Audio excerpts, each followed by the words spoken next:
Morning, everybody, Good morning. and welcome once again to Epiphany Episcopal Church's Tuesday Tuneup, in which we Vroom vroom. that has preceded us. It has. All right, we're in the vroom vroom mood. Today's topic, broad as it might be, is that Father Rick and I wanted to speak about charity with the idea that it's such a broad term that there is room for everybody under the umbrella. I think sometimes what happens is people think, I just don't feel called to go out to the Epicenter on Maryland Parkway and give away food from the food bank. Hence, I'm not charitable. And I don't agree. It just means simply you don't feel called, at least at this time, to participate in that very valid and viable ministry. But there are lots and lots of ways to be charitable. I wanted to actually start with a reading from 1 Peter that reminds us all there is some Christian, I use this word guardedly, obligation Ooh, I love that. to be charitable. But again, in that obligation is God's knowledge, as well as our knowledge of one another, that we're all made differently and that we can explore a wide range of charitable possibilities. But let's get us in the mood with this reading from 1 Peter chapter 4. The author reminds us to be prudent and watchful in prayer, but before all things, have a constant mutual charity among yourselves. And listen carefully, for charity covers a multitude of sins.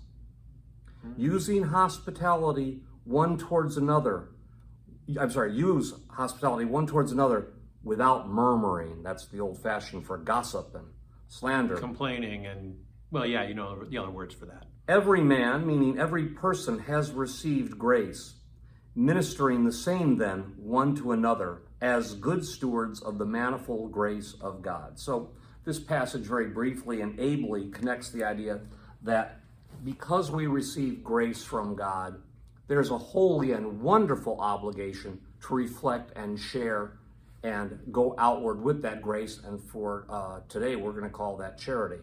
Now, I would like to share, and you might even call this a confession. It's good for priests to confess.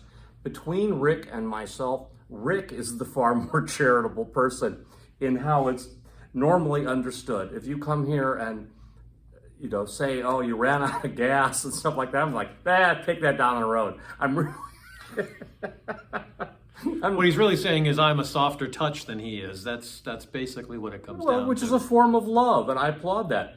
But as the theme suggests, I've never felt called to be the person that's always reaching in for $20 bills to give to people and think, oh, I got to remember to get that out of my discretionary fund.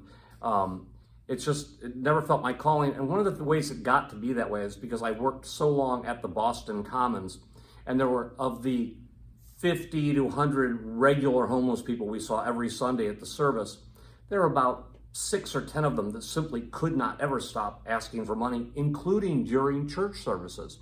And there's this one guy, John, I had to finally go up to him, you can't scream in the middle of Debbie's sermon, do you have any spare change? To this nice undergraduate student from Yale who's there one Sunday a year to bring plates of lasagna.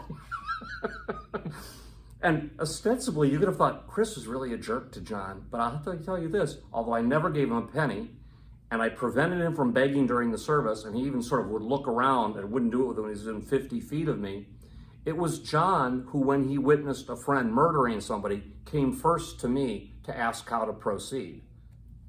I could charitably share with him a calm about this hugely chaos experience that produced chaos in his life, even though he wasn't involved in the murder. He wasn't sleeping anymore, and he hadn't done anything yet in terms of sharing before he started with me. So I'll leave all names out. This was a long time ago.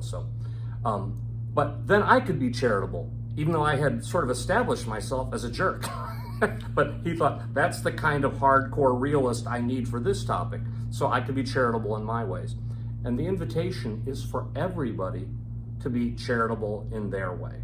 We don't have to be, no prescribed thing. I shared with Rick earlier, we could mention the story in Acts. In fact, I'm just going to go ahead and read it since it's Go ahead. It's quick. Peter and I think John are together, and they're being asked for money from a guy who's been crippled for life, and they both say, quite honestly, gold and silver have we none. I'll find it right here. Acts chapter 3, verse 6. This person at the gate called Beautiful is asking for money. He saw Peter and John about to go into the temple. He asked them for alms. But Peter and John fastened their eyes upon him and said, "Look upon us." And he looked earnestly upon them, hoping that he should receive something of them. But Peter said, "Silver and gold I have none, but what I have I give thee. In the name of Jesus Christ of Nazareth, arise and walk." Now, this is not to say that there aren't times when the absolute way to heal somebody is to give them money. And I'd like to let Rick share a ministry here from Epiphany, Gabriel's Gift, if you. Yeah, so we had a wonderful member of the parish who tragically lost her husband at a young age and wanted to find a way to honor him. She started a ministry, an outreach program, if you will, called Gabriel's Gift.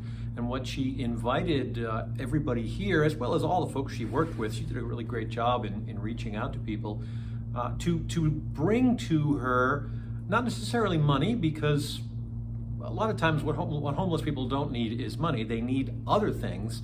So what she encouraged us to do was, you go to a hotel and you get that little bottle of shampoo and that little bottle of conditioner, a little tiny soap, to collect those and bring those back. And she would make up she called them goodie bags. She'd put those little trial size things in there, and she'd put a granola bar in there, and just fresh pair of socks. Homeless people, their feet get abused a lot. Fresh, clean socks are an amazing gift. She would develop these, and she and a crew of folks would prepare the bags, and then she'd drive down to some of the homeless areas in town and just give them to people.